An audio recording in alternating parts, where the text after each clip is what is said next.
Ladies and gentlemen, Oh my God. this is Carolyn Sterling's 1 minute life story starting now.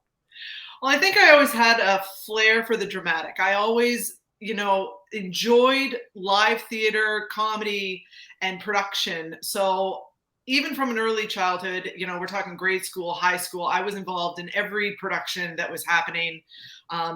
Sort of had this desire to make it in Hollywood, thought I was going to be a celebrity. And I think, as a youth, that was the goal. Like, I just want to be a celebrity. Even at that age, which looking back was a very, very weird thing to desire. And then I went to university for it. I went to Queen's University in their dramatic arts program, graduated from there. And by about fourth year, realized that I wasn't truly loving my experience on stage anymore. I didn't feel like I was growing or learning or absorbing it in the same way that I felt some of my truly excellent and talented friends were absorbing it. So I decided to go in a different path, and I've gone way over a minute. I'm so sorry. Should I stop? We'll give you bonus time. No, we'll give you bonus time. Go ahead. Keep going. Bonus time, never been done before. Bonus time. I know. I'm sorry. I wasn't prepared.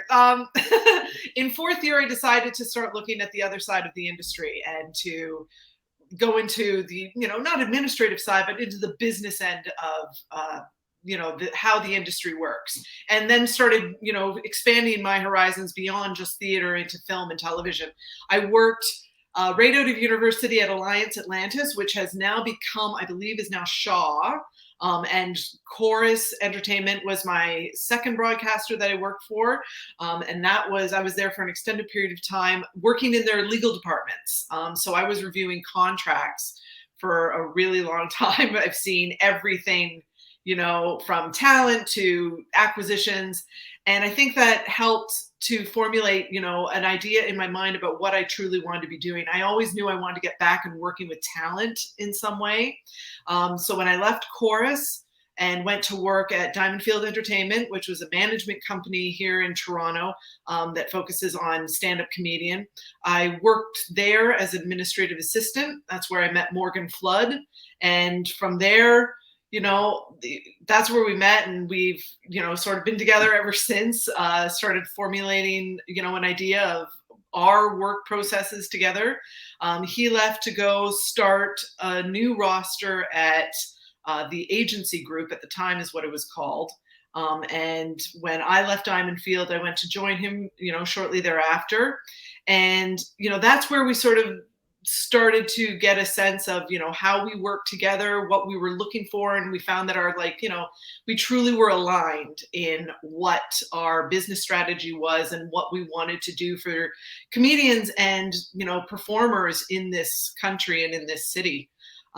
Unfortunately, the agency group was bought by UTA, which is one of the largest agencies in Los Angeles. Everyone's familiar with them. They represented some of the biggest names at the time. I think the biggest client was Johnny Depp. Like, he was on an Oscar campaign at the time. Angelina Jolie, I think, was also a client at the time. And Morgan and I just sort of felt like this wasn't in line with what we wanted to be doing. We weren't here to, help Johnny Depp get his next role in Canada. We were here trying to foster relationships and build careers in Toronto. So we left UTA in, oh my gosh, it's going to be 6 years now in February of 2022. And, just hit the ground running. We were, neither of us had any experience with running a business. I obviously came from an administrative, legal, and financial background. So, sort of took the lead on a lot of that. But then it became sort of a boots on the ground effort to find talent and to recognize what we wanted to work with. And I know that's Beautiful. Way more than a minute. Oh, ding. Yeah. Ladies and gentlemen, that was Carolyn Sterling's 3-minute life story. Oh my God. You get bonus time.